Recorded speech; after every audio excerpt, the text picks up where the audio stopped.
everyone! Kamusta kayo? Uy! Dahil linggo nga, araw ng pahinga, ay naisipan naming mamasyal sa mga libreng pasyalan dito sa Maynila. Dahil malapit-lapit na rin naman kami dito sa pwesto ni Diwata Paris Overload ng Pasay, kaya nag-decide na rin kaming puntahan ito para tikman ang malahiganteng Seek and Joy. Pagdating nga namin dito, maraming motor na nakaparada at mga sasakyan dito sa dating pinipilahan ng mga tao noon para makapag-order ng Overload Pares ni Diwata. Pero pawang na bago ng sistema dito dahil sarado na nga ito at iba na ang pasukan. Kaya napabalik kami at dito kami pumasok sa dating daanan ng mga sasakyan papasok dito sa loob. Sa pagpasok namin nadatnan namin itong si Diwata na nagpapapicture sa kanyang mga customer na gustong magpapicture sa kanya. Sa pagkakataong ito, busy-busy nga siya at sa pag-alis niya, nabanggit niya at babalik siya ulit.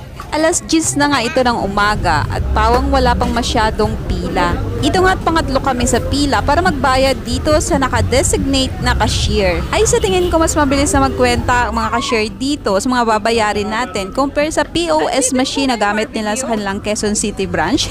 Ito nga't nag-order kami ng mga pagkain hindi pa namin nasubukan noong unang punta namin. Ang barbecue na akala ko unlimited pero rice pa lang unlimited plus soft drinks. Meron din ditong longganisa with rice. Kasunod nito ang patong-patong na serving ng Overload Pares na combination ng chicharong bulaklak at lechong kawali. Maraming serving pa rin itong Overload Pares sa halagang 100 pesos.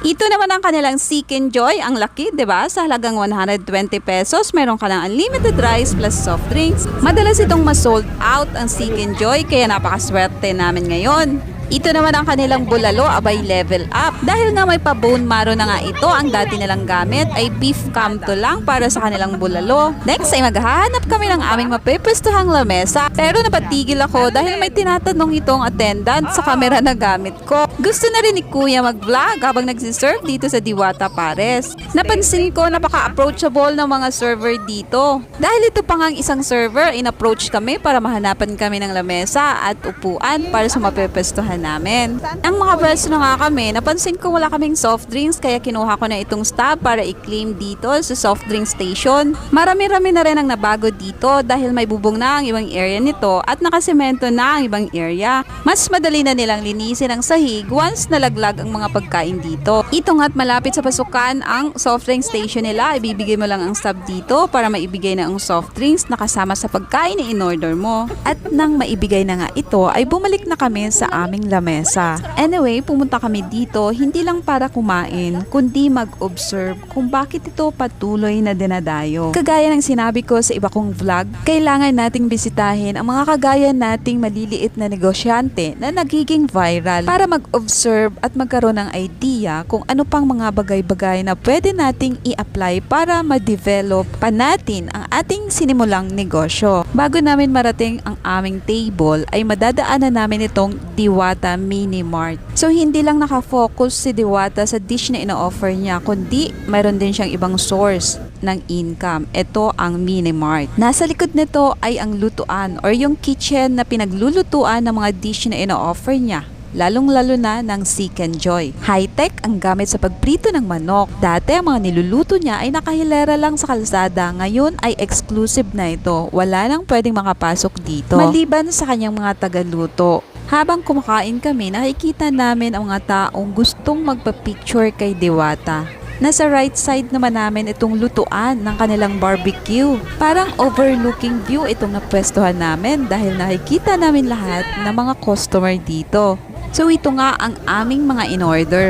Unahin natin itong bulalo. Level up ang kanilang bulalo, may pa-bone marrow at pechay. Sa halagang 165 pesos, unlimited rice with soft drinks. Ang laki ng bulalong ito. Panalo ang serving at masarap din ang lasa ng sabaw.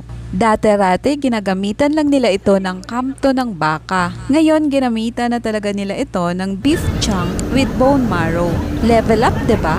And of course, level up din ang lasa nito dahil mas pinasarap pa nila ito. Next, isinunod namin itong chicken. Ngayon lang kami nakapag-order nito kasi last time, madalas ma-sold out ito. Grabe ang laki ng Seek and Joy dito with unlimited rice plus soft drinks sa halagang 120 pesos. Masarap itong hawakan ng dalawang kamay at kagatin para mas maramdaman ang crispy ng outer part ng balat nito. Para sa akin, sakto lang itong breading, hindi siya ganun kakapal. Well done din ang pagkaluto nito. In fairness, masarap din ang lasa nito.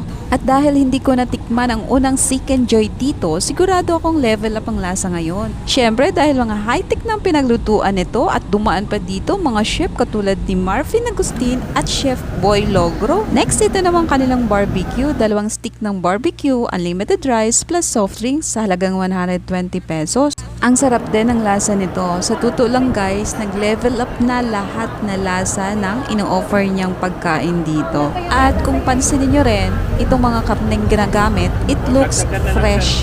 Walang amoy, maayos ang pagkaluto, at masasarap din. Very affordable sa mga nagbabudget dahil nga pangmasa ang presyo. Sa panahon ngayon na patuloy na tumataas ang presyo ng mga sangkap, meron pang mga ganitong klaseng pangmasang presyo na ino-offer. Yung talagang mabubusog ka sa kaya lang ng bulsa mo.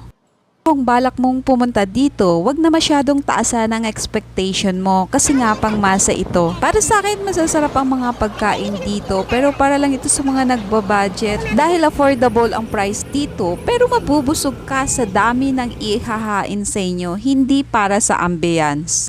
Kung napansin nyo, si Diwata ay patuloy na binabash dahil sa mga maling nakikita sa kanya. Pero sa kabila ng pagbabash, patuloy siyang lumalaban para mas ma-develop, ma-improve at ma-level up pa itong kanyang negosyo. Kaya ikaw, alam ko ramdam mo ang hirap at pagod sa mga prosesong pinagdadaanan mo ngayon sa iyong negosyo. Huwag kang mag-alala dahil nasa tamang proseso ka. Ipagpatuloy lang natin ito, huwag tayong sumuko at tumigil dahil darating din ang panahon na umayon ito sa'yo.